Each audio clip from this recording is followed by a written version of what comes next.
made life much, much better for the local populations than it ever was before under Jordan and Egypt. And they treated them and they gave them human rights. And that's why when Palestinians were asked to rate human rights, in the first poll, 78% of Palestinians gave Israel a positive rating. The next year, 77%.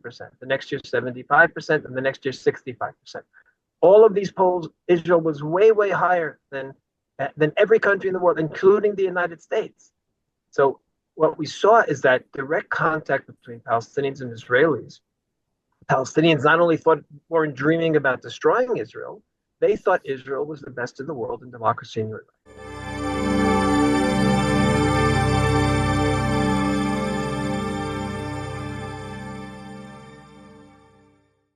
Hello, everyone, and thank you for joining us for this very special session with Itamar Marcus. Over the next few weeks, we are going to be hosting several sessions like this one. We'll try to do it always on a Tuesday, always at 5 p.m. The next session is going to be with Eugene Berkovich. No, did I say? No, Kontorovich. I'm sorry. I know Eugene Berkovich, but this is Eugene Kontorovich, an expert in international law. And we are going to explore the law warfare. That's a parallel law that is happening today against Israel. And there is a lot to talk about. But today I want to, before I welcome Itamar, I want to salute Alan Howe, who's always my co-host, as you all know. And then let's go to Itamar. Itamar Marcus, good morning to you. Good afternoon to you, Albert, and to all the people who've joined. And thank you for accepting to do this session. We missed you in Israel. In fact, you're probably the only guy I didn't tell that we have postponed the dialogue, and therefore you turned up at the session in due time. So good of you, and my sincere apologies. You had to travel all the way from where you are in south of Jerusalem. So anyway, it was quite a time after this Iranian bomb attack. That was quite a time in Israel where I was there, as you know, and that basically dissuaded me to put all my colleagues through the same experience. I thought that one, perhaps I'm going to be a bit selfish here and not share that. So Itamar, a lot is happening in the Palestinian territories and in Gaza, and you are, as always, watching. Can you please describe your organization? Has it grown since last time we saw you? Did you see some early signs before October 7? Was there any warning that you could detect that you passed on to the authority? It would be good if you could start by exploring that. Yeah, well, first of all, I'll say that there definitely were warning signs that we saw, not just warning signs. In fact, we're about to release a video, which we'll release next week, and I'll send you, of course, the link to the video. Hamas television broadcast about a year before a video which was almost an identical viewing of what eventually happened. It included the invasion of the southern cities. It included the names of the cities. It included everything. And this they had produced as a television show. In addition, from the year 2000 onward, in December 2000, they had the first planned attack. They had the first planning session, which was a 2 or 3 day invasion, staged equivalent invasion of Israel, which they filmed and they put on Telegram. This was December 2000. In December 2001, they did the same thing. December in 2002, they did the same thing. And each one of them they put on Telegram. And we have these videos, which we're editing right now. And then in 2023, they didn't do it in December, but they changed and they did it in September. And that should have been a warning sign right there, that they didn't do it in December again, but they moved it up to September. And that was the final practice session. And then they went a month later and did exactly what they showed to the people. It's incredible how open they were. And I just want to point out something very interesting. How could it be that Israeli intelligence sees all of this, sees exactly what Hamas is planning, and yet they didn't take it seriously? And I'll give you my understanding of this based on a statement made by Chief Justice Robert Jackson of the Nuremberg trials. In his introduction to his decision and the decision of the court of the Nuremberg trials, he gives an introduction to the period to the war, and he describes the whole period of the war and the lead up to the war and all of Hitler's, and he shows how Hitler described exactly what he was planning to do in World War II. And then he asked the question, how could this be that Hitler showed everything he was going to do and the world didn't listen? And then he answered a very interesting line. He said, because the Nazis proclaimed so openly what they were planning, the world refused to take it seriously. The very fact that he said openly what he was planning on doing, and Hamas said openly what they were planning on doing, everyone says, well, if they were really planning it, they wouldn't be telling us. If had they found this out from secret intelligence reports, they would have believed it. But when Hamas said it openly on TV, they said, oh, it can't be true. And I think the same mistake that the Allies made prior to World War II, they saw Hitler's plans. They said it must just be propaganda for internal propaganda. Israel made that same mistake, and we must not make that mistake. And that's very significant in terms of what I'm going to be showing you now about the Palestinian Authority and their ideology in the presentation, because we have to take people seriously. That's what we learned from World War II. That's what we learned from Hamas. We have to take these warnings seriously, even if they proclaim them openly and we think it just might be propaganda. Take it seriously.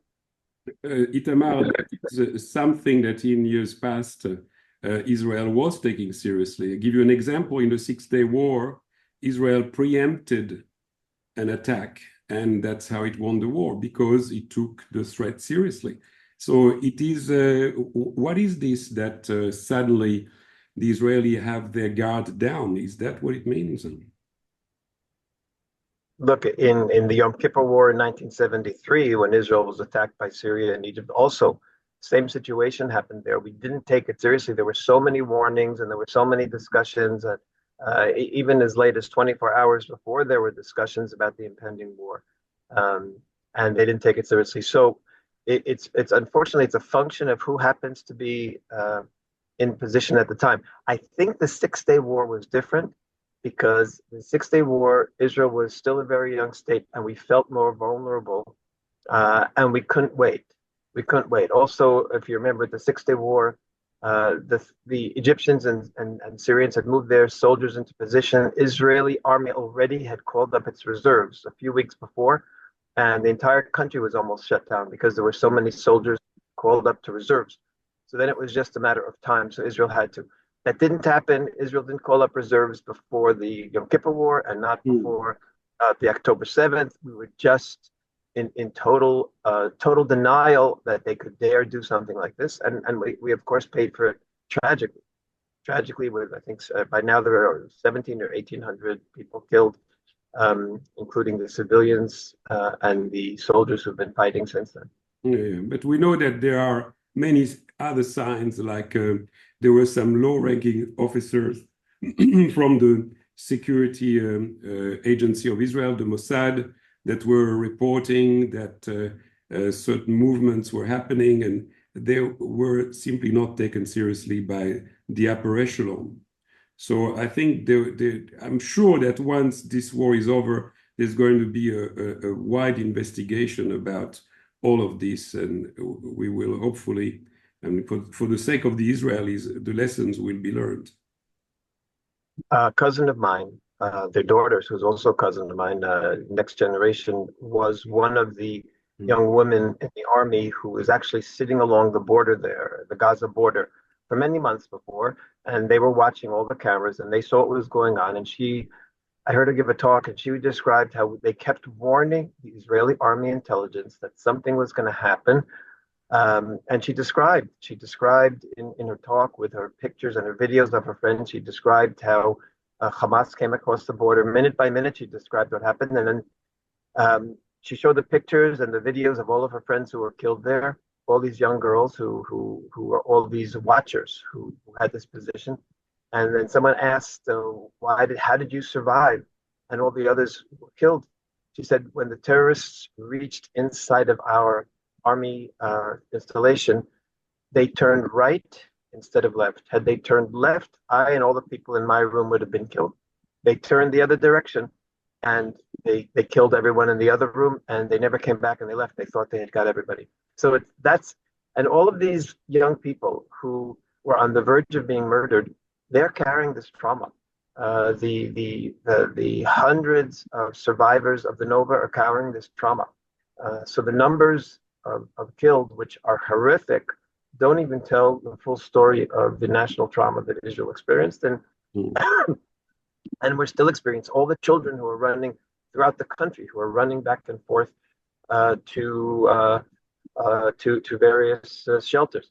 I can tell you that my son-in-law is a battalion commander, and he's a lawyer, but he's in reserves, and he's a battalion commander in reserves. He's been in the army probably. I think he's only been out of the army about a month since the war. He has 4 young children. Where's their father? He's gone this whole time, and I can see on my granddaughter that whenever we talk about him being away, her whole tone changes, her face changes. All of these children, the tens of thousands of children, hundreds of thousands of children, who have their parents in the reserves right now, and they're under constant strain and pressure. And my daughter tells me that she's in a WhatsApp group with 300 families, 300 wives whose husbands are drafted, and it's just one of dozens and dozens of groups like this, and they're trying to give each other support. So the numbers of killed are trauma, are terrible, unimaginable. But as in terms of the country, the stress and the pressure and the long-term ramifications for the emotional strength of the country are much greater than we even understand by the numbers of people killed and injured. Of course. I mean, there's over 1,000 soldiers, Israeli soldiers, that have been killed since the beginning of the war with Hamas. That is a terrible price to pay. Let me ask you one more question, and then I'll let you get on with your presentation. What is it that you're monitoring? Is there any media left in Gaza? Gaza, Hamas continues to release statements all the time, primarily via its Telegram channels. Mm-hmm. And we monitor all of them, and we monitor their other social media. So they're getting their messages out. They have their spokesman, Abu Abaida, who appears on Telegram all the time with his face covered. You only see his eyes. And he makes announcements. So they're still getting messages out to the world on a regular basis. And so you're monitoring also social media. Okay. That's an important note to make. Good. Okay, so I'll let you get on with your presentation. We see you on the other side, and we'll open the floor for questions. Yes, please. Okay, so I will share this with you. Mm-hmm. Okay, 1 second. Share sound.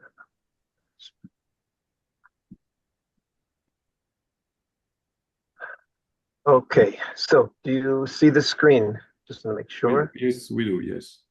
Okay, so this is, we've talked a little bit now about the terrible war that Israel is experiencing that was initiated by Hamas. The question is, what's going to happen the day after? And this is the most important question. Militarily, there are a lot of people telling Israel what to do. Let's work with the assumption that the world will allow Israel to finish the job, that Hamas, which is a genocidal terror organization, the world will allow Israel to destroy Hamas in the Gaza Strip, destroy their military, destroy their political control. It's going to take a while, still many, many months, maybe more. But if that happens, the question is, who's going to rule the Gaza Strip afterward? Is there a role for the Palestinian Authority? This is the ultimate question. And because here we see Israel's opinion is literally pitted against all of its allies in the world. The allies of Israel, the most prominent, the United States today is supplying Israel with, selling Israel an enormous amount of arms. Some of it's actually giving to Israel. The European countries, the Western European countries, are Israel's allies, and yet almost across the board, they're calling for the Palestinian Authority to rule Gaza afterwards. So what I want to explore today is what's the role? Is there a role for the PA? What's been their role beforehand? What brought us to what's going on today? Now, one of the first most important things to understand is the Palestinian Authority population. Why do so many Palestinians support the terror and Hamas? And at the end, I'm going to show you some polls, but I'll just say up front that since Hamas attacked and killed so many Israelis, the support for Hamas has gone through the roof, up into the 80%, even in the West Bank. And I want to show you these polls at the end, so we end with that. But what we're seeing is that there's an entire Palestinian Authority population that is supporting terror. And my question is, why will people support terror? And the answer is, and this is, even good people will support terror if they're convinced that it's the right moral, ethical thing to do. Every society has people on the fringe, but the Palestinian Authority has succeeded in getting not just the fringe, but the overwhelming majority of the population supported the atrocities of October 7th. So the question is, how does that happen? And the answer is, if they're convinced it's the right thing to do. And what the question is, how did that happen? Who taught them this? What was the role of the Palestinian Authority in turning good Palestinians, even good Palestinians, into terror support? And this is what I want to explore primarily today. What were the messages of the Palestinian Authority to their people through all of its frameworks? And I'm going to start with anti-Semitism, because people who saw the videos, and I'm sure many of you have seen the videos of what was happening on October 7th, when Hamas was running through the city, they were laughing. They were busy smoking their cigarettes as they were shooting at people running away, and they were laughing and they were raping. And for them, it was shooting animals in safari. It was there was a joy of killing these individuals. And the question is, where did this come from? And I wanted to talk about Palestinian anti-Semitism because I think this is the root of it. The fundamental message of Palestinian Authority anti-Semitism is that Jews are a danger, not just to Palestinians and not just to Arabs and Muslims, but that Jews endanger all humanity. And this is not only a slur, but this is a fundamental of Palestinian Authority national ideology, a fundamental of their identity. And I want to explain to you why this is. I'm going to show you a video right now that this is coming from official Palestinian Authority television. This was broadcast in 2023 before the war. It was broadcast 3 times before the war. In other words, Palestinian Authority TV had this interview and they said, this is important. They showed it again and again. Again, controlled by the government, owned by the government. I want you to listen to this message because this is, like I say, this is a fundamental of Palestinian Authority ideology. اليهود في طبعهم أنهم متعالين لا يقبلون بالآخر دائما منطوئين على أنفسهم.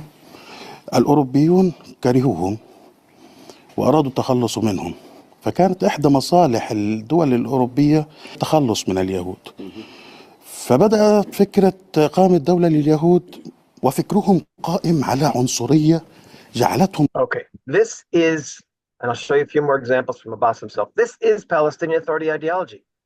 Because the Jewish people had no history in the land, why are the Jews in Israel? This is their claim. Why are the Jews in Palestine if they had no history here? And what he says is the Jews were hated everywhere in the world and everybody wanted to get rid of them. The Jews brought hatred on themselves. The Jews are responsible for anti-Semitism. And because of the Jewish behavior, the non-Jewish world, he says that the Europeans wanted to get rid of them, so they had the idea of establishing a Jewish state. The state of Israel, according to this Palestinian Authority ideology, is not a Jewish idea. It's a European idea to save themselves from the evil of the Jews in all of the European countries. For them, Israel was a place to dump the Jews and save themselves, and the Jews are responsible for this hatred. Now, I want to show you, it's not just this researcher. This comes from the top. Listen to Mahmoud Abbas himself speaking last year at an internal Palestinian event. Listen to how he describes why Jews are hated and why Hitler hated and killed the Jews. قالوا إن هتلر قتل اليهود لأنهم يهود، أن أوروبا تكره اليهود لأنهم يهود. لا، شرحت بالضبط يحارب هؤلاء الناس بسبب وظيفتهم الاجتماعية تتعلق بالربا والأموال وغيرها وغيرها وغيرها. حتى هتلر يعني حارب اليهود لأنهم كانوا يعملون على أساس الربا والمال، يعني يخربون من وجهة نظره. Okay. The Jews, Hitler killed the Jews because they were causing ruin, in his opinion. They were causing ruin. So killing the Jews was an act of self-defense, according to Palestinian Authority ideology. And that's why this is so fundamental. And of course, he goes on to explain. Now, another talk of Abbas puts it all together. He's talking at the United Nations last year. He says this hatred so openly, and listen to what he told the United Nations. And again, it's so critical because this is the fundamental of Palestinian Authority national identity. إن بريطانيا والولايات المتحدة قررتا إقامة وزرع كيان آخر في وطننا التاريخي، وذلك لأهداف استعمارية.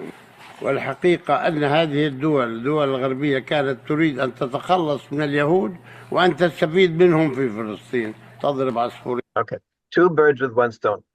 The Europeans, he calls, were colonialists. They wanted to have an implant in the Middle East to control the oil, to control whatever they wanted, to have a base in the Middle East. So, and they also wanted to get rid of their Jews, so he called it two birds with one stone. Also, it's very interesting. Abbas was reading his speech, and when he said that, he looked up, and that was a spontaneous message that he gave. That was his spontaneous addition to the speech that the Europeans wanted to get rid of their Jews. So this is Palestinian Authority ideology. The Europeans created Israel to save themselves from the evil of the Jews and from the ruin of the Jews. Now, I want to show you how this played out and what they said after October 7th, how this didn't stop with October 7th. I won't play this. I'll just read this to you. Again, official Palestinian Authority television. The date is October 23rd. Israel's traumatized. A war's already started in Gaza Strip. Israel's counting our dead and trying to identify the bodies that were burned and decapitated. Israel's going through this trauma. And many leaders, many world leaders who hadn't been to Israel in many years were coming to Israel as a sign of solidarity. So Palestinian Authority had to explain to their people, why is the world coming and showing solidarity with Israel? And this is what they explained. Europe and America succeeded in getting rid of the Jews whom they themselves view as human waste. They threw them out and into Palestine. They created a place for them, far away from Europe. They don't want reverse migration now, and their Jews will return to Europe again. Israel has international support because they don't want the Jews to return because of anti-Semitism. This is the crazy, outrageous Palestinian Authority ideology. This is so important. So many people think that the Palestinian Authority and the Palestinians are fighting Israel over land. But listen to this. They're fighting them because of who Jews are. This is what they say. The entire world suffers because of the Jews now. To show you one final example of this, and this is so critical. The person you can hear in a few seconds is Mahmoud al-Habash. He's Mahmoud Abbas's personal advisor on Islam. He's also head of the Sharia courts. This man represents Islam and the Palestinian Authority. I want you to hear, what does he say? This is February of this year, talking about the Jewish people and our right to a state. Listen to what he says. ولأنه لم يكن هناك شعب يهودي ولم يكن هناك شعب إسرائيلي. هم اخترعوا هذه المسألة حتى يجمعوا اليهود لأهداف استعمارية. Okay, so this is, I gave you a few examples, like I said, because this is so important. People don't understand why the Palestinian Authority denies Israel's right to exist, and this is it. Because they were never a nation, they were never a people, there was never a nation of Israel, and the Europeans invented the issues to get rid of the Jews, to gather the Jews. So this is fundamental. Now, that was their political anti-Semitism. Now, listen to their religious anti-Semitism. Here you have the same advisor on TV, and look what he says. He says that Jews can't come to the Temple Mount. Why? Because they're humanoids. creatures that Allah created in the form of humans. Allah has cursed them and he made them apes and pigs. The top religious figure, Abbas's advisor, saying that Jews are less than human beings. We're humanoids, creatures in the, which is an incredible statement. It means that if you're killing a Jew, you're not even killing a human being, according to the top religious figure in the Palestinian Authority. And then in a subsequent talk, he went even further and he said, Satan does not have to be in the form of a demon. He can be in your form, in the form of man, but he is Satan. And they, the Satan Jews, are still fighting us. Jews not only are subhuman, but we're actually Satan in human form. Now, how does this religious ideology fit with the political anti-Semitism? So the political anti-Semitism said Jews are causing evil in the world. Satan in Islam is the source of all the evil in the world. So here you have the religious authority in the Palestinian Authority saying that the reason why the Jews are causing all this evil, everyone wants to get rid of the Jews, is because they're actually Satan. They're actually Satan. They look like human beings, but they are actually Satan. This from the top religious figure in the Palestinian Authority, Abbas's advisor. Now, the two anti-Semitisms together, the religious and it teaches the Jews' evil behavior, therefore, is not something just coincidental. It's inherent to them. The Jewish behavior can't be changed, and this is why this is so important. The Jews are cursed by Allah himself, subhuman, they're animals, they're Satan. There's no solution for the Jewish people. And this is why it's such a dangerous ideology. If he taught that the Jews had a bad personality, the Jews were causing trouble, but they could be fixed.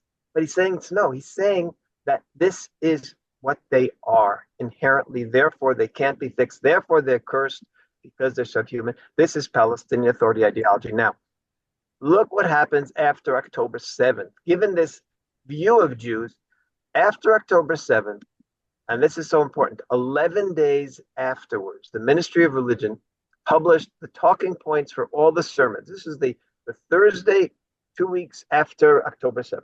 And every Thursday, sometimes on Wednesday, the Ministry of Religion publishes talking points for all the mosques in the Palestinian Authority. There's no real freedom of expression. Every mosque has to give the same lessons. So these are the talking points. One of the talking points that the Ministry of Religion included was the following. Again, 2 weeks after October 7th, the hour of resurrection won't come until Muslims fight the Jews and kill them. Jews will hide behind rocks and trees, which will say, Muslim, servant of Allah, there's a Jew behind me, come and kill him. Now, this quote, calling essentially for the extermination of Jews, is from a hadith. It's an Islamic tradition attributed to Muhammad. And what they're saying, they're telling their people, they're reminding their people, 2 weeks after October 7th, where Jews were killed who were hiding behind rocks and trees. And we know the stories, how many Jews were hiding in bushes and trees and were massacred there. He's saying, well, Jews hiding behind rocks and trees and being killed by Muslims, this is part of the end of time. This wasn't just Hamas. This was fulfillment of Allah's promise. That's what the Palestinian Authority were saying. They're telling their people, 2 weeks ago, Jews were massacred. It wasn't the Hamas massacre. This was Allah's doing. This is what Allah wanted to happen. That's how outrageous the Palestinian Authority ideology is here, where the extermination of Jews, they saw this as part of the process of extermination of the Jews. By the way, we saw this on their official website.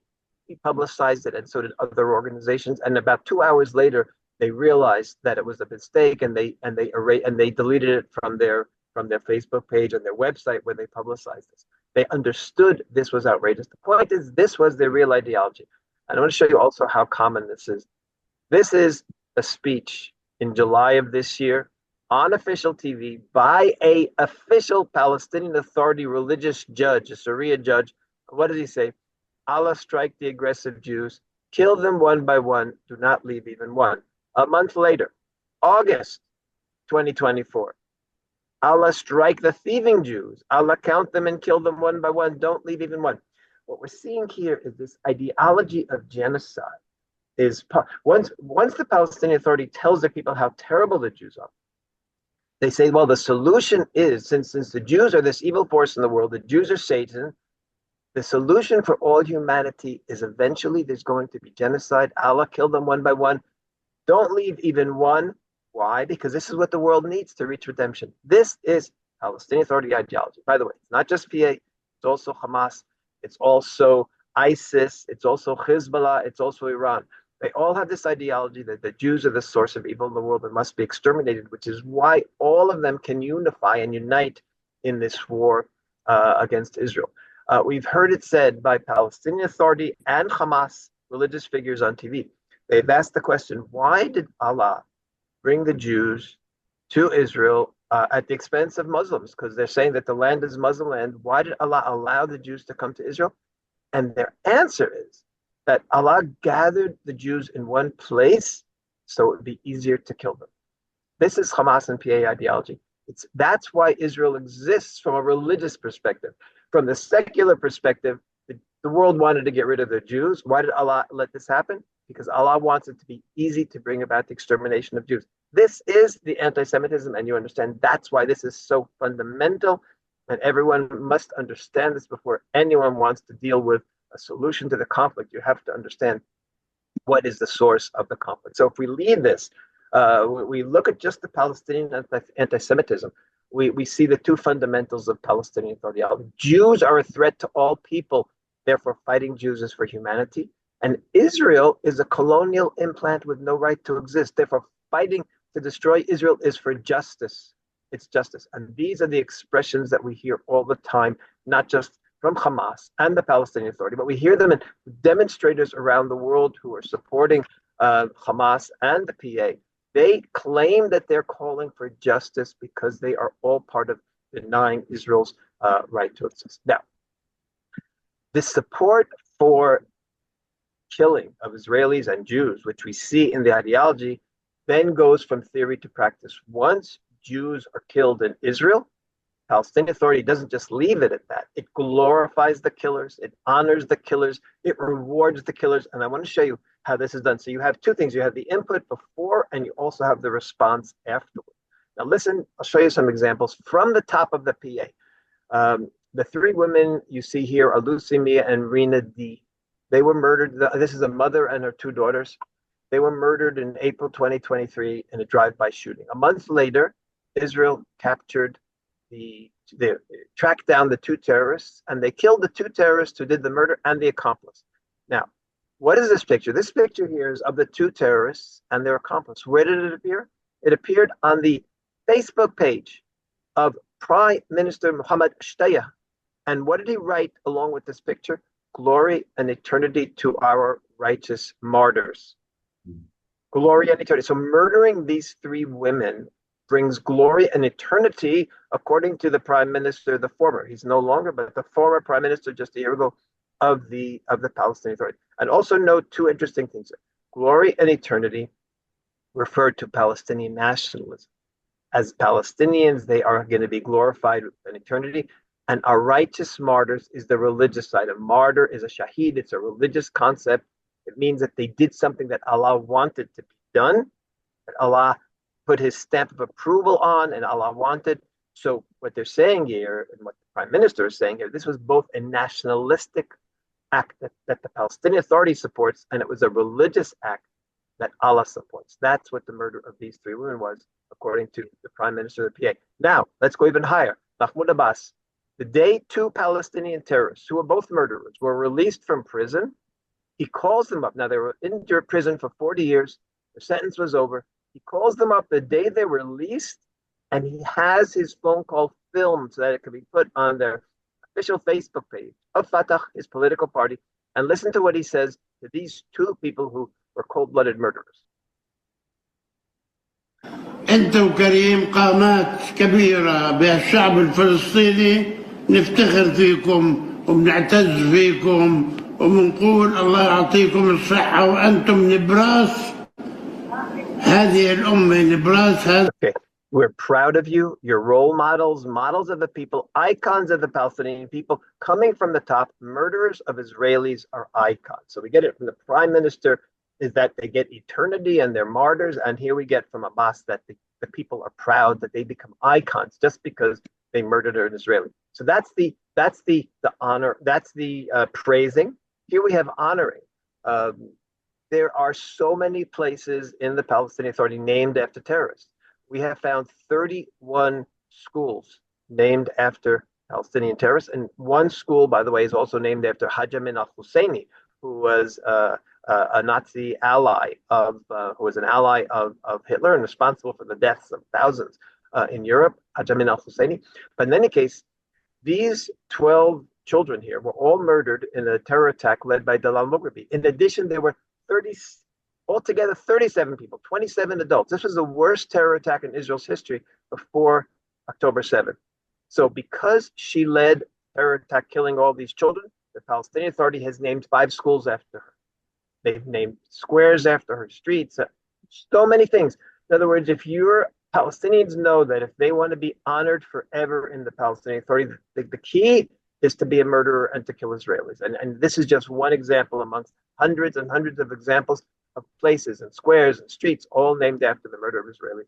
And finally, the reward. So we have the praise, we have the honor, and now we have the rewards.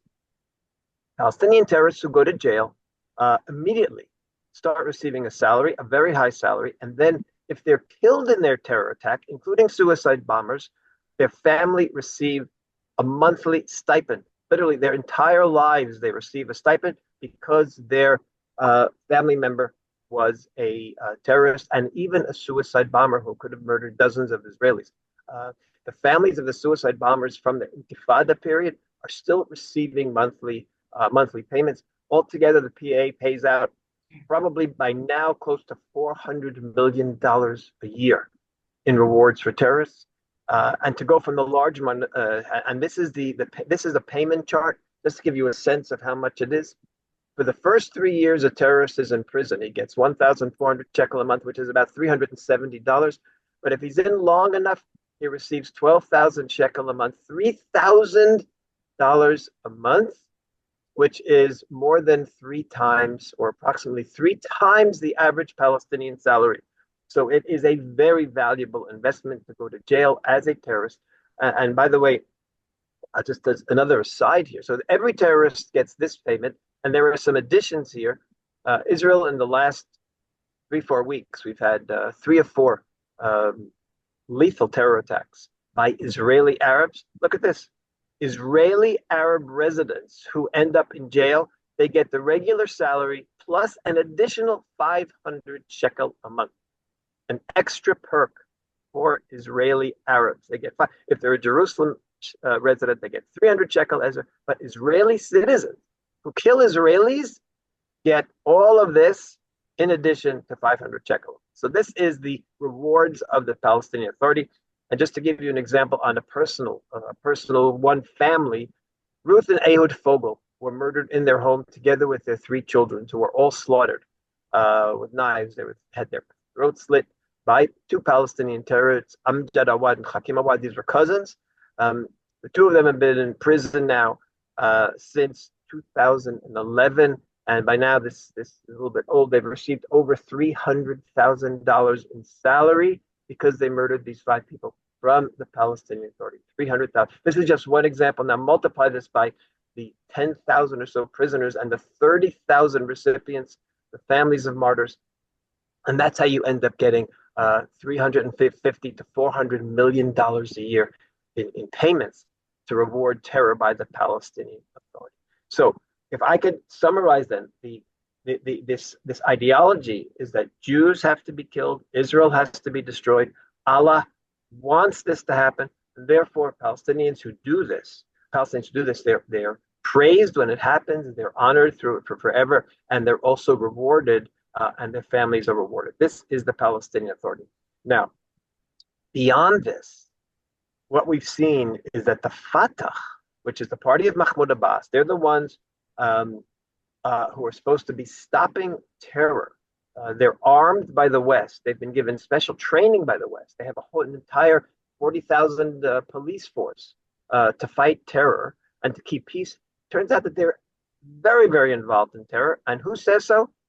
Fatah, the Palestinian Authority, is very proud of this, and they glorify it. And I'll give you here, you have an example, the heroes of the security forces. These are the heroes. Now, who are these heroes? These are all 23 of these pictures here are of terrorists who fought against Israelis, who are members of the Palestinian security forces. You see them pictured here in their uniforms. And Fatah made this poster to honor terrorists who are also members of the security forces. So instead of saying, well, once they're terrorists, we're disowning them, they did just the opposite. They call them heroes, and they make this poster and they publicize this poster about the heroes.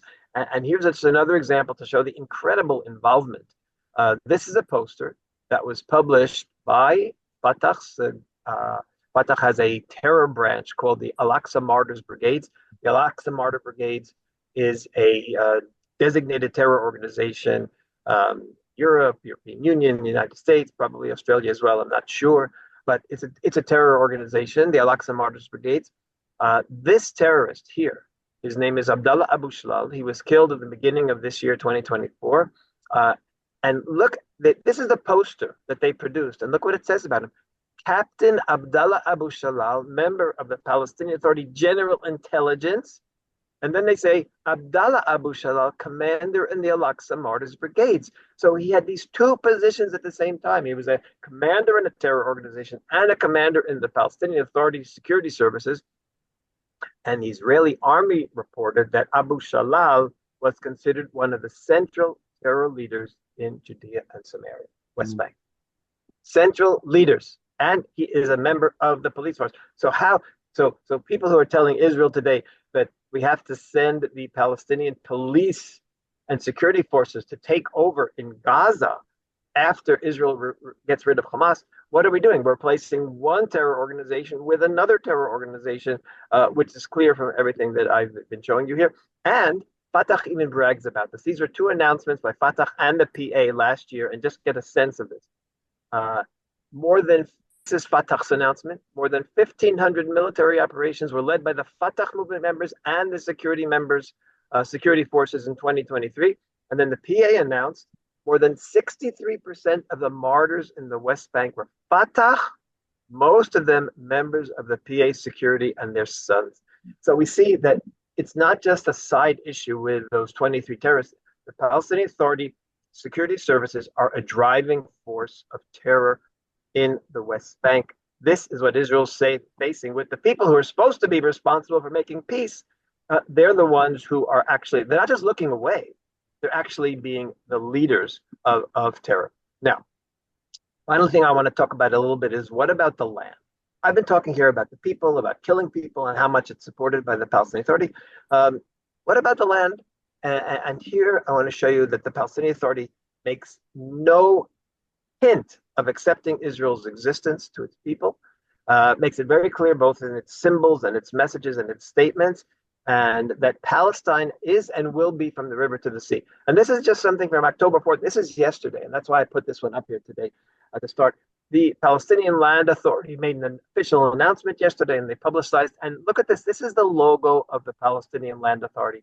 They have the map that includes all of Israel, and they have the Palestinian flag over the whole map, showing, indicating political jurisdiction, and all of the maps in the Palestinian Authority, all of the schools, everything is like this. Here you have another example. This is the Ministry of Education Facebook page, and they have this picture here, and it says here in the Arabic, Palestine, the entire land of ours, the entire land is ours from the sea to the river. Here we have in a children's magazine, from the river to the sea, all of this. This is Palestine. From the Palestinian Authority. And this is also something very interesting. Even the Palestinian Authority official football team, they went to on a training session recently in Malaysia, and they had a picture of them, and we looked at the picture, and look what it says here.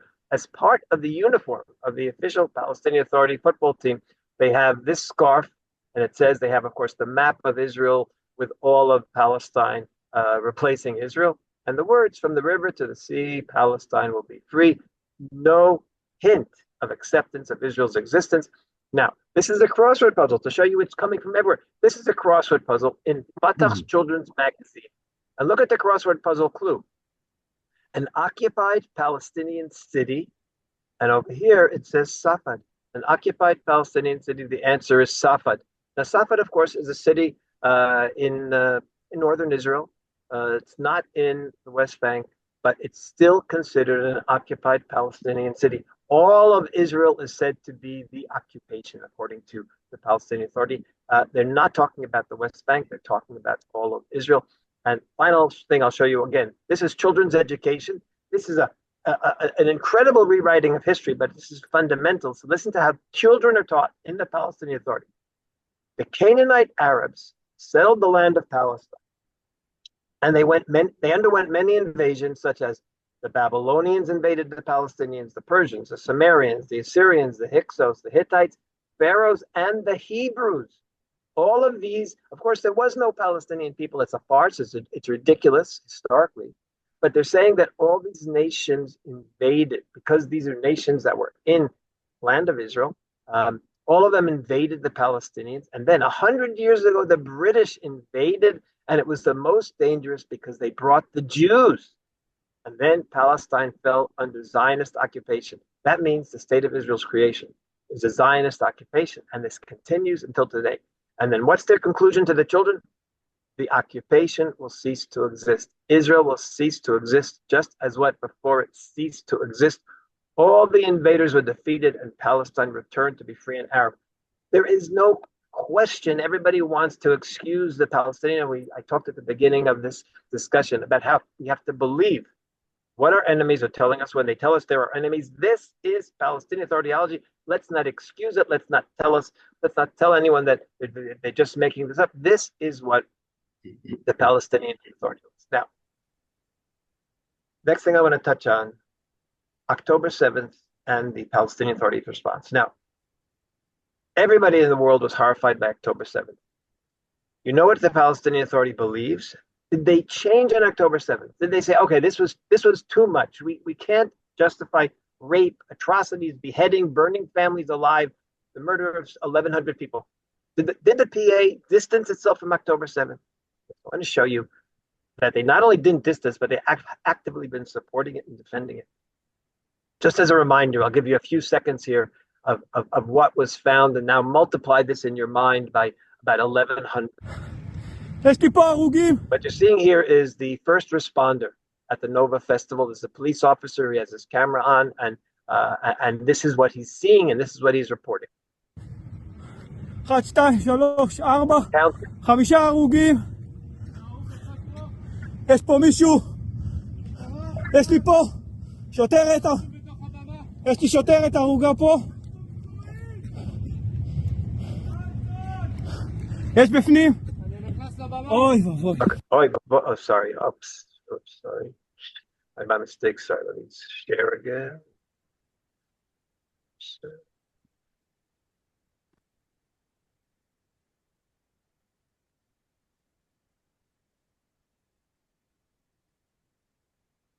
Okay, that's good. Okay, so this is what happened, and the numbers, when you go down to the specifics, are even more horrific. And you have, for example, here, this is a couple who were murdered, and 14 hours later, their twins were rescued by this soldier. The couple was murdered, and these twins, of course, now are among the many orphans afterwards. This entire family was found murdered together. They were all hugging each other. And then were murdered by Hamas. This entire family was wiped out by Hamas. And the stories repeat. Remember, they attacked civilians in their homes. Now, how did the PA respond to this? And this is what's so important. How did the Palestinian Authority respond to this? Now, the world was putting pressure on Abbas, and I'm going to start from the top here. The entire world, especially the Americans, Secretary of State Blinken came to Israel, and then he met with Abbas, and he was putting pressure on him to condemn this. They refused to condemn it until October 15th. And listen what happened on October 15th. The Wafa, the official Palestinian Authority news agency, was forced by the Americans to release this statement. And this is what they wrote. Hamas's policy and actions do not represent the Palestinian people. The policy, etc., of the PLO represents the Palestinian people, who's the sole legitimate representative. There's no real condemnation here. They're just saying the policy of Hamas does, and their actions don't represent the Palestinian people. Mm-hmm. But this was too much for Abbas. 2 hours later, he took this off of the Wafa website and he changed it. And this is what he wrote. The policy fundamentals and decisions of the PLO represent the Palestinian people. It's the sole legitimate representatives and not the policy of any other organization. This is what was left as the statement of the Palestinian Authority supposedly condemning. They did not condemn it. They refused to condemn it. They've supported it, and I'm going to show you how they actively support it. This is the best that they could do. This was, even with intense American pressure, it's just incredible. Now look, this was their response. Official Palestinian television. Listen to this a day afterward. بداية نقول لأهلنا ولأبناء شعبنا الفلسطيني صباح النصر، صباح الفرح، صباح العزة. A morning of victory, a morning of joy, a morning of pride. That's how they saw it. Victory, joy, and pride. This is official PATV, an official Fatah spokesman. A Fatah official in Holland then later on said, our people in Gaza Strip made our heads touch the clouds, made them so proud. And Jibril Rajoub was one of the top Palestinian Authority officials. He's the Fatah Central Committee secretary. And this was already November 26th. Everybody knew about all the atrocities. What does he say? October 7th was an earthquake full of epics and acts of heroism. Heroism, rape, murder, beheading is acts of heroism. This is Jibril Rajoub. Jibril Rajoub, by the way, wants to be the next Palestinian Authority leader. He has a lot of support in the PA. Who knows? He might be. And he said this was acts of heroism on October 7th. And he made it clear what he was talking about. October 7th was this is Jibril Rajoub. And this Fatah published on one of their Telegram channels. This is really how they saw it.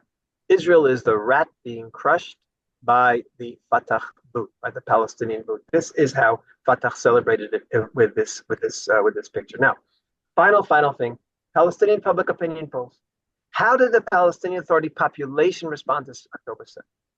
Now, the first one, this was the first poll that was released. It was done by an organization, Ramallah, connected to Bill Zayt University. It's a very responsible polling organization, and we'll see the polls are consistent with all of them. But listen to the poll results because it's so important. November 14th, this is a month after. Look at these results. So what you have here is 78% of all Palestinians support the Hamas attack. 65% of the West Bank and 83% of the West Bank Palestinians supported October 7th and 64%. This is supposed to be of Gaza. 64% of Gaza. There's a typo here. Of Gaza, Palestinians supported October 7th. So we're talking about an overwhelming majority, including the West Bank, which people have a perception of being as, because it's connected to Mahmoud Abbas and the Fatah and the PA, it's more moderate. 83% of them supported what happened here. And then this one is even worse. Palestinians were asked, considering the ongoing events, do you feel a sense of pride as a Palestinian? And here, 98% of Palestinians were proud about what happened on October 7th. 98%. So you're asking how this can happen, and everybody wonders, how can you have an entire population? I'll go back to my original statement. A lot of these Palestinians are good people. They have to be good people because you can't have a society where 94% or 98% are evil. So these are good people who are thinking that they're proud of October 7th and the massacre of the Israelis. And the answer is all of the ideology that I showed you at the beginning, the Palestinian Authority ideology, that the Jews are this evil force in the world. The Jews are this terrible force. Everybody suffers from the Jews. Allah wants to get rid of them. Genocide is what Allah wants. When you teach the people these messages for 30 or 40 or 30 years and more that the Palestinian Authority has been doing, when you teach a message to so long and you brainwash a Palestinian population, you end up having the good people all proud about the beheading and massacre and raping of Jews because they believe that it's the right thing to do, that this is what their God wants and this is what the Jews deserve. This is the tragedy of Palestinian Authority ideology. Palestinians were asked, and these are important polls now because they show the changes. Was Hamas' decision to launch the offensive against Israel a correct decision? Palestinians were asked. Now, I'm going to just show you the West Bank answers here because it's most important for us right now. In December, a full 82% said it was the right decision. Now, remember, in December already, there's already been the war. There's already been a lot of destruction in the Gaza Strip. And even with the destruction, it was still at 82%. In March, 71%. So in other words, as time went on, fewer people supported the decision because there was more destruction in Gaza. But till June, it started going up again to 73%. This is the most recent poll that was done. 73% supporting. And why is this? Because they're seeing that Israel isn't victorious. We might have destroyed Gaza, but we haven't gotten rid of Hamas. So the support still remains in the West Bank. 73 say it was the right decision of Hamas to do what they did. Which of the following parties that you support? Now, this is also so important. I'm just showing you the West Bank here. September 2023. This was before the attack, just before the attack. 26% of Palestinians supported Fatah and only 12% supported Hamas. So you had more than double Palestinians supporting. Most of the Palestinians didn't have an opinion because they weren't happy with anyone. But you had Fatah was still twice as strong as Hamas. December 2023, look what happened. Fatah went all the way down after the October 7th attack, and Hamas is 4 times as strong, 44%. 44% all of a sudden. And then in March, they stay at 35%, and now in May of 2024, they're back at 41%. In other words, and the PA is down at 17%. So what you have here is something which shows Hamas was weak before they proved that they could do terror. Once they proved that they could do terror, it's been almost a full year now that they are the most popular by far, 3 times more popular here than the Palestinian Authority, than Fatah, because they have proven that they can do terror and fight Israel. And this is a shocking also to everybody sees the destruction of Gaza. Everybody sees it. You know, millions of people have been lost their homes as Israel has rightfully gone after the terrorists who are hiding under the ground, who did these atrocities. But Palestinians are asked, in this war, who will emerge victorious, Hamas or Israel? And this is something you'd think everybody would say, what do you mean? Hamas totally lost. Look at these polls. It's unbelievable. Look at the West Bank. The first poll was in December. 83% said Hamas is going to win. Okay, by March, there was so much destruction, went down to 69%, felt Hamas would win. By June, it jumped up again 10%. Now, 79% of Palestinians in the West Bank believe that Hamas is going to win. How could this be? They see the incredible destruction. Okay, and the answer is very simple. And this is so important for foreign policy decisions of foreign countries. What is victory for Israel and what is victory for Hamas? For Israel, victory is destroying Hamas, replacing them with a different leadership that will then teach peace education. This is the only victory. If Hamas is destroyed by 90%, but that 10% rebuilds, and we have another situation like pre-October 7th in 10 years or 5 years, we have lost. And the Palestinians understand this. And now look what's happened here. From March to June, the fighting is lessened in the Gaza Strip. There's incredible pressure on Israel internationally. Stop fighting, have a ceasefire. Everyone's calling for a ceasefire, from Biden to the Europeans to the United Nations. Everyone's calling for a ceasefire. If there's a ceasefire now, Hamas wins because Palestinians understand that Hamas will rebuild. And this is something the international community that is pressuring Israel for a ceasefire, you have to understand both Israel and the Hamas agree about this. Hamas wins if there's a ceasefire now.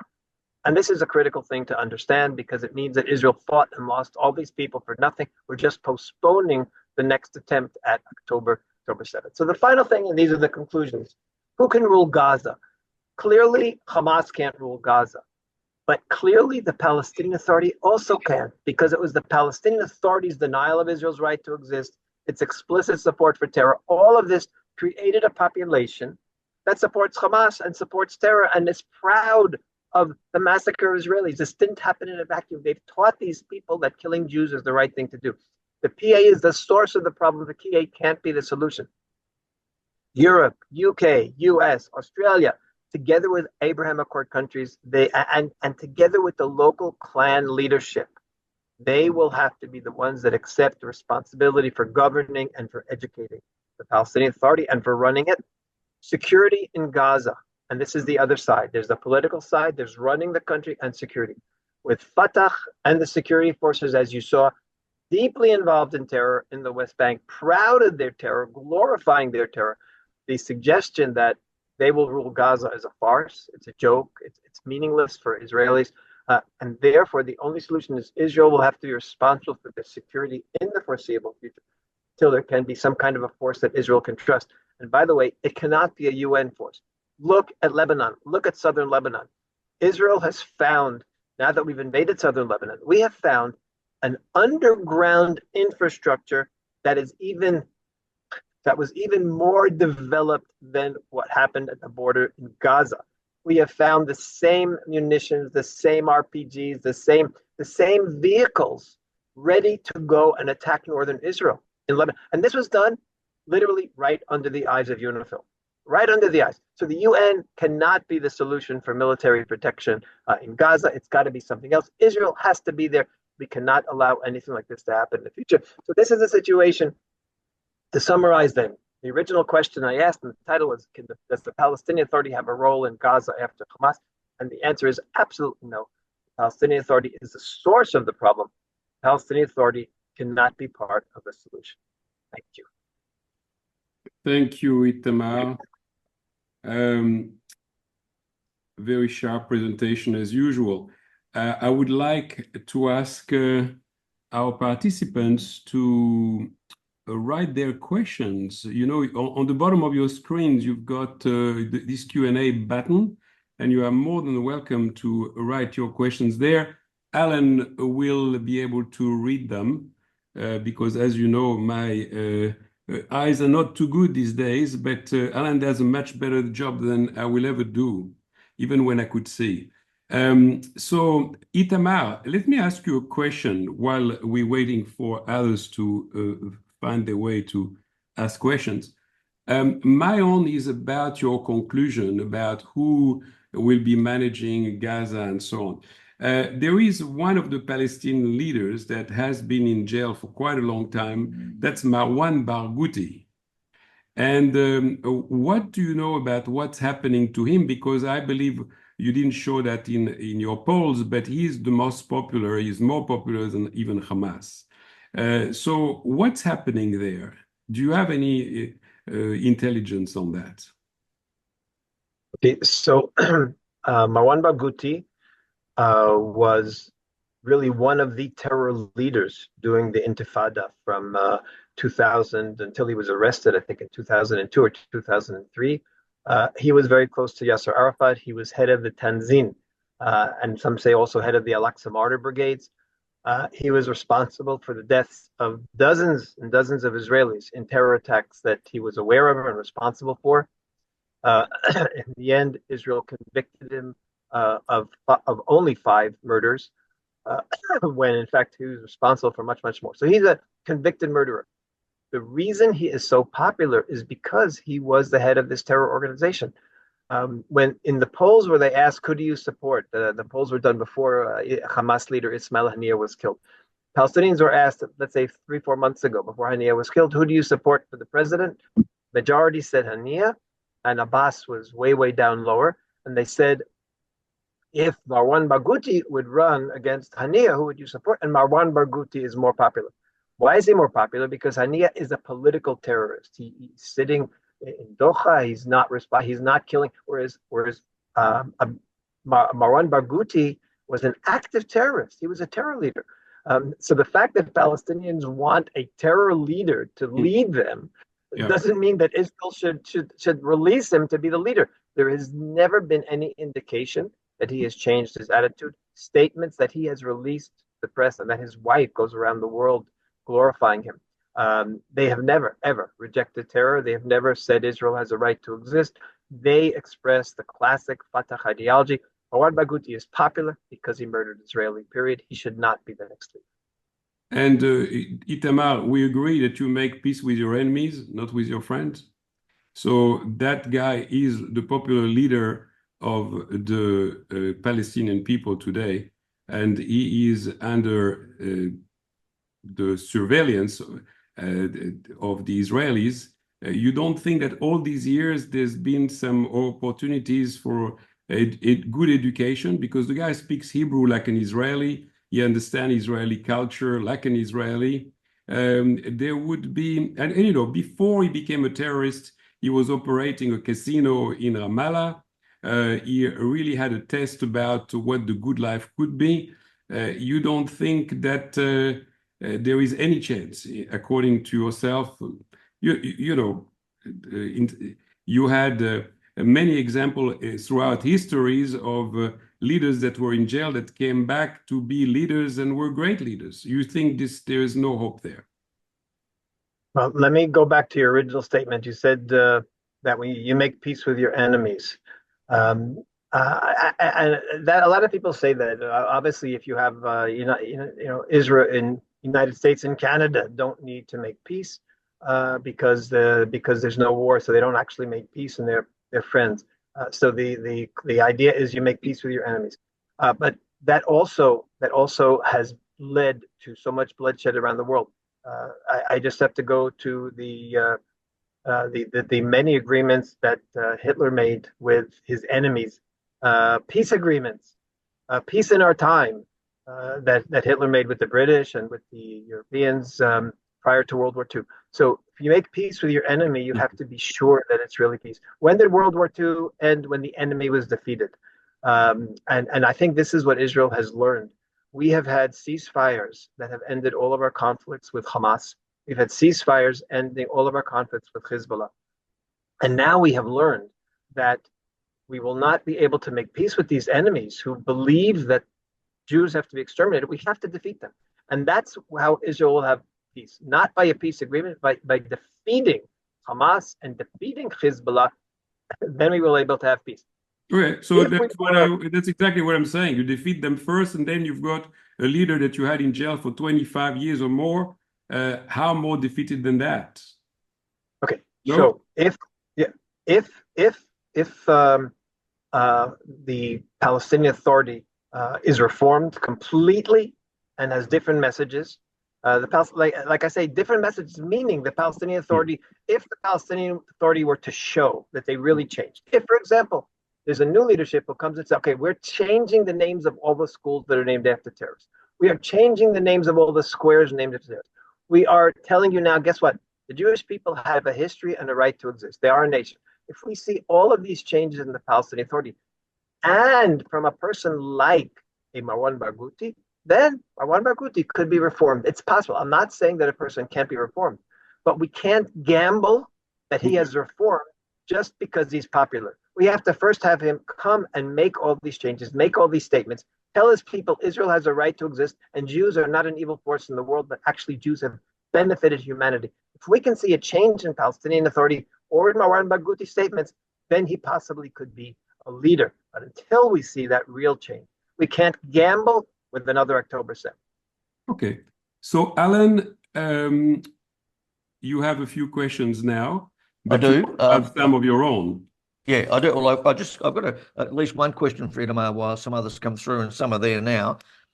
Itamar, if the solution is a collective of the UK, the US, the Abraham Accord nations, and local clans, you still have a radical population.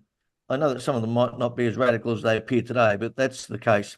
Now, there was the police had to shoot dead a young man in Perth in Western Australia earlier this year, and he'd been on a de-radicalisation program for 2 years. One of the guys who attacked 6 people on London Bridge, stabbed them to death, including 2 Australians. He'd been on 2 de-radicalisation programs. Isn't the challenge to de-radicalise the population? And how do you do that? And does any de-radicalisation program work? Okay, so of course, these are the ultimate questions. Yes, there has to be de-radicalization. And I am hoping that through the tragedy that happened to the Palestinian people, that Hamas brought on them, the Palestinian people in Gaza, that Hamas inflicted on them, that population will realize that the only way is not through violence. The reason why, when I showed you the polls, the reason why I didn't focus on the Gaza, because Israel has reported that the support for Hamas has gone all the way down in Gaza, significantly down because of the war, but Hamas actually tampered with those polls, that the results that I showed you, that were the official results, weren't actually accurate. But the support in Gaza was much, much lower, lower than 20% support for Hamas. So what we saw, and what I'm hoping will happen, is if the Palestinian Authority population, the Gazan Palestinians, if they recognize how much suffering, terror, and this ideology has brought on them, they might be open. They might be open to a change. And then, of course, we need, for example, the UAE has changed their school books. We need others to come in and have the next generation who saw the suffering that Hamas brought on them. And today they recognize that Hamas is responsible. I think a large majority recognize Hamas was the source of their problem.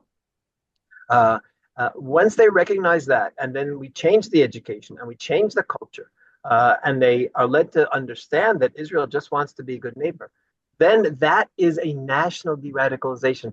Individual de-radicalization, I think, is much harder. National de-radicalization, where everybody around you is getting messages. And you know what? We also need a change in the religious ideology. We need a change in the religious messages. And I might point out something very significant. There are Muslim religious leaders around the world who completely reject this Palestinian Authority interpretation of the Jewish place in the world. There's people like Sheikh Abdallah Palachi, head of the religious community, the Islamic community in Italy, who has preached many times that a good Muslim, that the Quran actually talks about the Jews returning to their land in Israel, and that any good Muslim has to actually support Israel's right to exist because it's prophesied in the Quran. So this is Abdallah Palachi, ahead. So what we need is religious leaders who are willing to look at their own books and choose those sources that recognize Israel's right to exist. So we need a combination of the political change and the religious leaders being told, listen, you have to stop choosing the extremist sources that talk about genocide, and you have to look at the other sources, which could also be highlighted, that talk about peaceful living alongside the Jewish people in their land that is their land, as the Quran in 3 different places talks about the land of Israel being the land of the children of Israel. Thank you, Itamar. We've got a question from Gil Perez.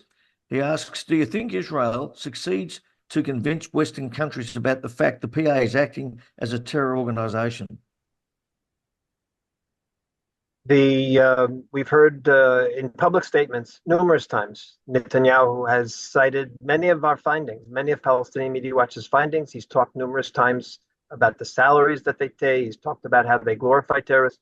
I'm assuming that the same things that he says publicly, the Israeli delegations that meet with world leaders are telling them privately. I don't believe they've actually convinced them all yet. And I'll tell you why I don't think they've been convinced. The convincing is in the details. I know that when I meet with political leaders around the world, I can't just say the Palestinian Authority supports terror. They need to see it. That's why I show, and that's why in a presentation like this, as I've shown you, you see them, you hear their ideology, you get a different understanding.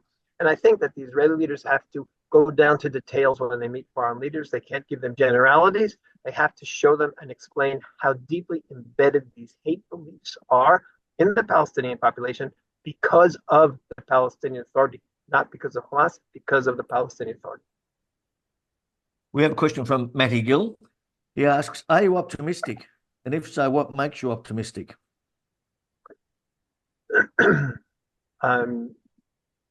Short term, I'm intensely worried. I don't say pessimistic, but I'm just so concerned about all of our soldiers who are on the front, and all of the people, all of our civilians who are running to shelters, and not to mention the hostages. There are so many distressing things that we're facing right now, and there's virtually not a day that we don't hear of the names of more soldiers who've been killed, and civilians as well, because of the bombing. So short term, I'm very, very concerned and very, very worried. Long term, I'm optimistic, and I'll just tell you a story of one Palestinian who I work with. There's a Palestinian who I work with who grew up hating Israelis, but more than hating Israelis, he feared Israelis. This is the way when I met him. He feared Israelis. He'd been brought up on Palestinian education. He grew up in a refugee camp, and he was sure that every Israeli wanted to kill every Palestinian. And what happened in his story is very interesting. An Israeli turned to him and said, I'd like to meet you. He was posting things in English. He said, I'd like to meet you. I think you're making mistakes. And then he says, you see, the Israeli wants to meet me to kill me. The Israeli kept persisting, and they eventually met in an area that he felt was safe, and he brought a bunch of friends to protect him. And then they continued meeting more and more and more. Then he joined a Palestinian-Israeli group that meets regularly, actually not far from my home. And after a while, he had his, what I'll call it, his wow moment, where he all of a sudden realized that Israelis cared more about Palestinians on the individual level than the Palestinian leadership. He realized that his whole life had been a lie. Palestinian leadership had poisoned him. And since then, he's been actively working for peace. He works with me in that when delegations of members of parliament have come over to Israel, I met with him together with the members of parliament. I give my presentation, a shorter version, and then he talks about his personal experiences, and it's very powerful. And they hear it directly from a Palestinian, everything that I've shown them. In fact, he will, as soon as war is over in this travel, he's going to be traveling with me when I'm invited to different countries. He's willing to travel and to speak to members of parliament in different countries because he feels it's important. He feels that the Palestinian Authority is the worst thing that ever happened to Palestinians. And he tells it to the MPs. He says, we need to have relations with Israel. We can't when the Palestinian Authority is there. Bring us, and this is someone who grew up fearing and hating Israelis. So that can give me cause for optimism. Because what it tells me is that if we could have people-to-people contact, if we could have the Palestinian Authority somehow neutralized to the point where Palestinians could learn to get to know Israelis personally again, there could be peace. He hated Israelis, now he's working for peace, and hopefully there can be that kind of a change. There are a lot of steps in the way because he's an individual till we can do it on a national level. But this is why I find it so important to come to countries and explain to them, the leadership, don't support the Palestinian Authority. They're the source of the problem. Ask any Palestinian who really wants peace, like my friend, he'll tell you don't support the Palestinian Authority because they are the source of his problem. Alan, I promoted Henry Ergas because, as you know, Henry lives in Paris. And in Paris, there are some people calling for an intifada in the streets of Paris. So, Henri, would you mind sharing a little bit what's happening in the situation in France at present? Thank you, Albert, and thank you, Itamar, for excellent and very comprehensive and compelling presentation. In terms of the situation here, there certainly are sort of calls that Albert has just mentioned.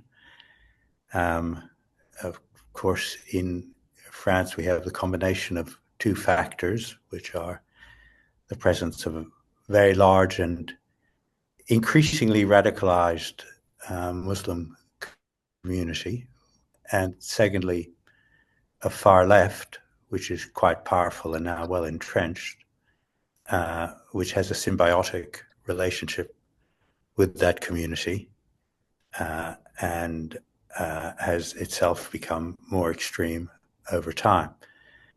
So those factors are indeed extremely dangerous. On the other hand, it must be said that the reaction in France against that has also been very strong, and I would suggest quite effective, perhaps more effective than in many other countries, including Australia. For all of its flaws and weaknesses, I think the government has been quite powerful in terms of stamping down on the kind of abuses and excesses and the rampant anti-Semitism that we see in many of the English-speaking countries. And that has been in its own way quite an effective response. The Interior Minister, both under the previous Prime Minister and under this Prime Minister, have taken a firm view, and so have the education ministers. We had yesterday the commemoration of the assassination of Samuel Paty, a French school teacher who was beheaded, decapitated, effectively, for showing cartoons from Charlie Hebdo, showing them in a very non-confrontational way, but trying to incite, or not to incite, but to encourage a discussion about freedom of speech and what value should be placed on freedom of speech. And shortly thereafter, he was assassinated by an Islamist terrorist. And yesterday there was a commemoration of that. All school students were required to attend. There was a minute of silence, and it, by and large, went very well. So there's been quite an effort, and I think the government has to be commended for that effort. If I may make, Albert, with your permission, a slight comment on Itamar's presentation, or rather, perhaps it's I have a comment and a question, if I may. My question for you, Itamar, is this. You quite rightly presented the extraordinary and appalling views of the Palestinian Authority post-October 7, as well as prior to October 7. How do you perceive the reaction and the expectations now of Israelis about the possibility of some kind of, even if it's in the distant future, reconciliation with Palestinians? How have the events that have occurred, including now the tragic loss of life that you mentioned, of IDF troops, young men and women in Gaza and increasingly in Lebanon, how has all that affected Israelis' own perceptions, and what do you think that means for the long term? And if I may make my comment, it comes to this often quoted statement that you make peace with your enemies.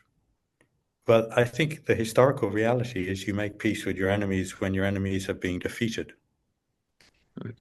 If peace was made with Germany and Japan, and if Germany and Japan were, to use the current term, de-radicalized, it was because the defeat was so overwhelming that the sort of forces which may have reacted against it were seriously weakened, and of course further measures were taken to weaken them.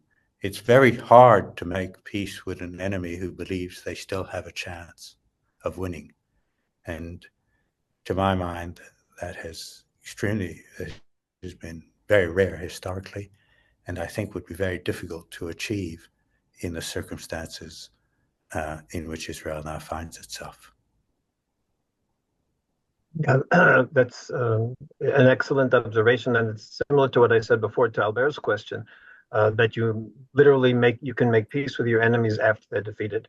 I'll say something else also similar to what you're saying, and I've said this many times: as long as the Palestinians believe that they can defeat Israel, they will keep trying to defeat Israel. Once they have the realization that Israel is here to exist and the Jews are here to exist, then the overwhelming majority will give up on terror and get back to life. And I'll just jump back to prior to the Oslo Accords.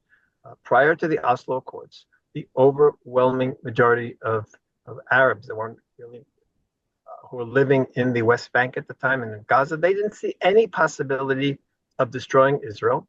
And the same Khalil Shkaki, who did the polls that I showed you before, they asked Palestinians in 1996, 97, 98, and 99, 4 years in a row, they asked Palestinians in polls, how do you see different countries in the world in democracy and human rights? And in all 4 polls, this is 1996 to 1990 till 1999, in each of those polls, Palestinians thought Israel was the best in the world in democracy and human rights. Now, why do I say this? And it goes back to what I said before. This was after, from 1967 to 1993, Israel was the administrator of West Bank and the Gaza Strip under UN decisions. Israel made life much, much better for the local populations than it ever was before under Jordan and Egypt. And they treated them and they gave them human rights. And that's why when Palestinians were asked to rate human rights, in the first poll, 78% of Palestinians gave Israel a positive rating. The next year, 77%. The next year, 75%. And the next year, 65%. All of these polls, Israel was way, way higher than every country in the world, including the United States. So what we saw is that direct contact between Palestinians and Israelis. Palestinians not only weren't dreaming about destroying Israel, they thought Israel was the best in the world in democracy and human rights. Now, how did this happen? This happened because there was no Palestinian Authority poisoning them. There was no Hamas poisoning them. Education was supervised, not determined, but supervised by Israel. They were using Jordanian school books, and all of the hatred was literally taken out by the Israeli educators and then reprinted. This was done. So they had normal education, and they respected and admired Israel. This is the situation that we have to get back to. Now, as long as the Palestinian Authority is running the show and teaching its hate messages, we're never going to reach them. And I'll say something else which is very worrisome. The Palestinian Authority belief that Israel will be destroyed, can be destroyed, has gone up significantly since October 7th. This is what's happened since October 7th is the Palestinian Authority dream. Israel was attacked from Gaza, attacked from Lebanon, attacked from Iraq, attacked from Yemen, attacked from Iran, attacked from Syria. This is their dream. They believe that all of these hundreds of millions of people and nations together will eventually be able to destroy Israel. So for the first time, everyone is attacking Israel simultaneously. And the Palestinian Authority population and the Palestinian population and the PA sees this tragically as a prototype for the future. Now, in answering your question, what do Israelis believe? Israelis understand this right now, and the Israeli population is no longer naive in the belief that we can just sort of close our eyes and say, okay, let's say we want peace and make peace. No one's going to do that. No one's going to sign another equivalent of the Oslo Accords. No one wants to go back to the agreement we had with Lebanon, where we trusted that they wouldn't bring in armaments. Everybody understands that Israel has to be in control of security and to do as much as we can to destroy their military potential and their political potential. So that has been the major change. Israelis, in terms of short-term peace, very, very pessimistic. But they're willing to recognize that we're going to have to fight for our survival for many, many years. And they understand that we can't have survival by making a wishful, naive treaty with either the Palestinian Authority or Hamas or Hezbollah. It doesn't answer all the questions, but it says that we understand what we're dealing with and we have to fight. Itamar, now Alan is going to ask you a series of questions. Can you please keep the answers short and concise because we've been together already for nearly an hour and a half, and we are going to ask you the last few questions. Alan, would you like to do that?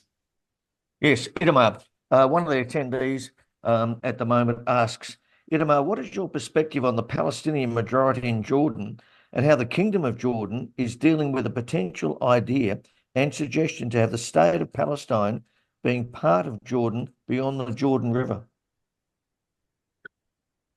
So the Jordanian official position on that is absolutely rejects it.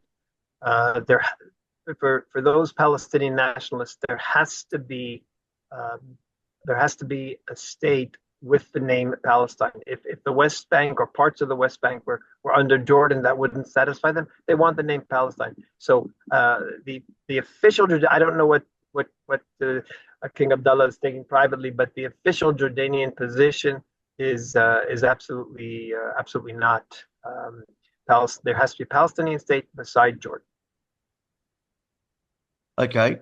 The pay for slay payments by the Palestinian authorities to those who conduct terror attacks and murdered or killed or are jailed, you said that's $400 million from the annual budget of the Palestinian territories, which is pretty limited anyway. What way can the West best make that A, an issue for the world, and B, eat into the financial capacity of the Palestinians to pay that?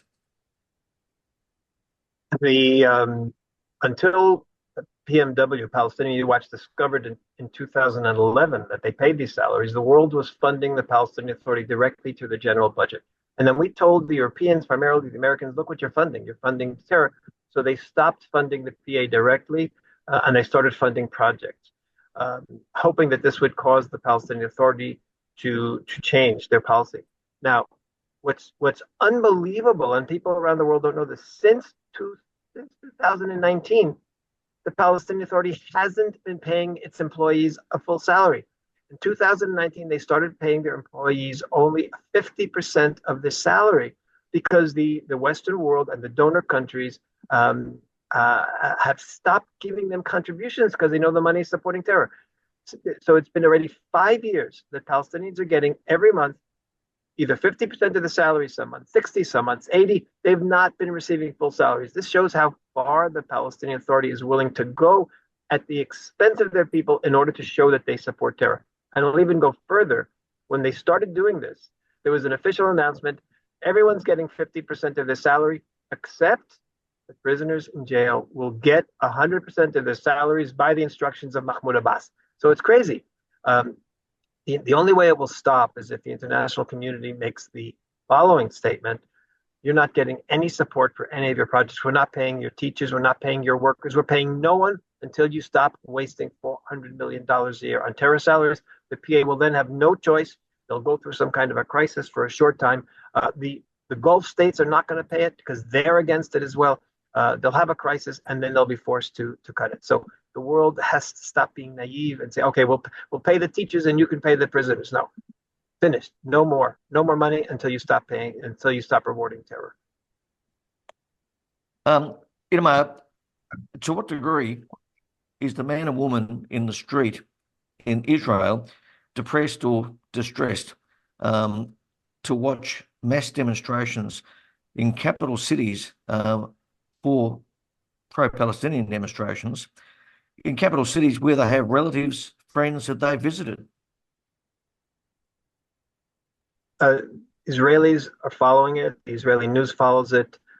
I would just say that on the scale of the national distress that we're feeling right now because of the daily pictures of young boys on the front pages of the newspapers who've been killed, it's an added irritation. It's an added irritation. We're in such pain over every death here in Israel that, yes, we're aware, we're upset about what's happening around the world, but there's so much local distress that it's not a major part of our worry at this point. We're concerned, but it's in its own place.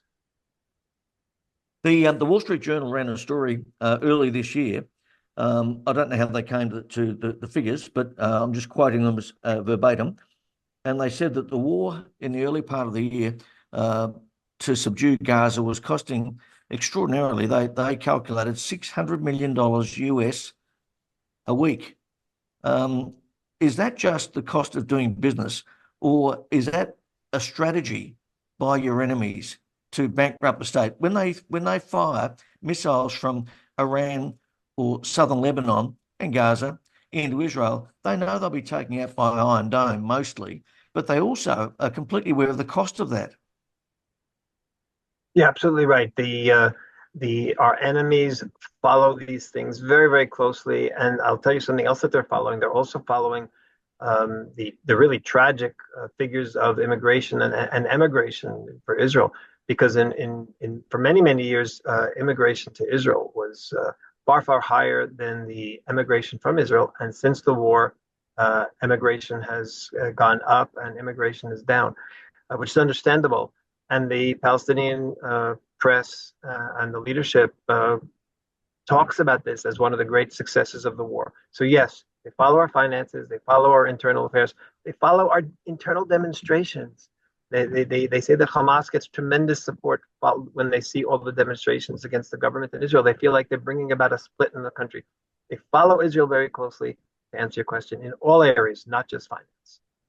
There's one last question, Itamar.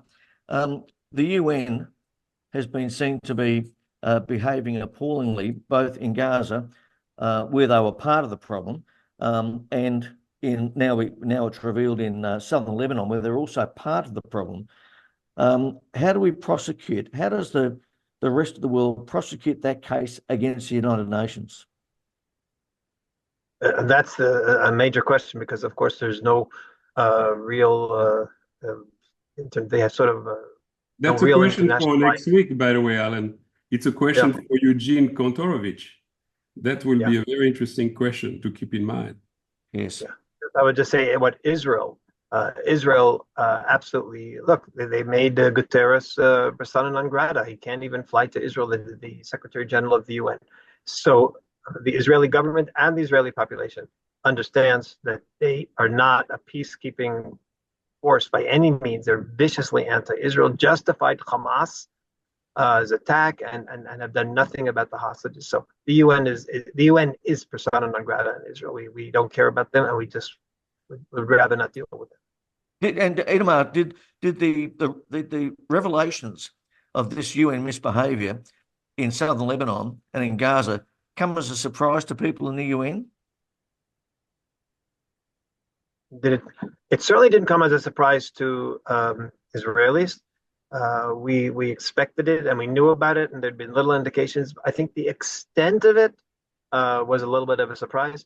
I think the people in New York and in Geneva, the UN leadership, they felt that the smartest thing is to turn away and look away, and I think that's what they've done. I don't think it was really a surprise, but I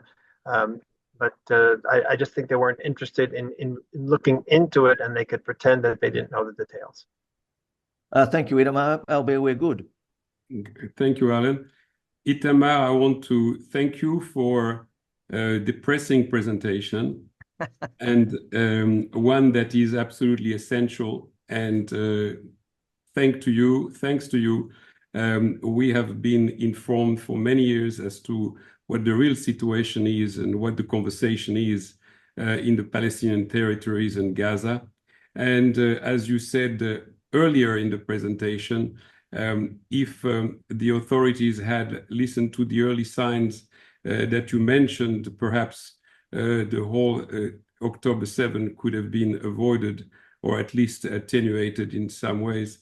Thank you, Itamar. It's not the last one that we see you here. Unfortunately, I'd like to say it's the last one we see you here, but unfortunately, I think there'll be many more presentations of yours. Want to thank you, and everyone joins me to give you our thanks. Thank you very much for inviting me, and it's a pleasure always to speak to the members of the important groups that you put together, Albert. Thanks, Itamar, and Leitraot. Be Leitraot. well. Stay safe. Thank you, everyone, for joining me, and I will see you next Tuesday, same time. I will post the link in the usual spot. See you soon. Thanks, Albert.